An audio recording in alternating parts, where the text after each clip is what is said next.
Di saat kerajaan baharu terbentuk, Parti Bersatu pula memasuki fasa pemilihan. Azmin yang pada awalnya menolak pelantikan sebagai setiausaha parti, namun akhirnya menerima jawatan tersebut setelah dipujuk. Namun satu halangan besar muncul, jawatan timbalan presiden telah diberikan oleh Muhyiddin kepada Hamzah Zainuddin. Dengan struktur itu, laluan Azmin untuk naik ke puncak kepimpinan parti terhalang oleh Hamzah. Di sinilah episod paling kontroversial bermula. Selepas pemilihan, tiba-tiba muncul berita pergeseran antara Muhyiddin dan Hamzah. Ini mencetuskan persoalan kerana Hamzah dipilih sendiri oleh Muhyiddin tanpa pertandingan.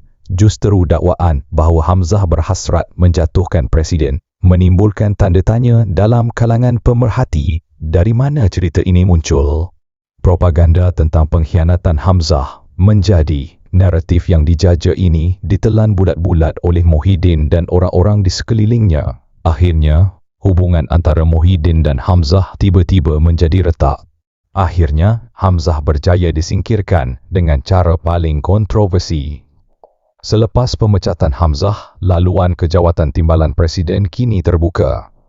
Kedudukan Azmin dan jawatan timbalan presiden yang kosong hanya dalam jarak selangkah. Ia hanya menunggu masa yang sesuai untuk Azmin dinobatkan untuk mengisi jawatan yang ditinggalkan Hamzah.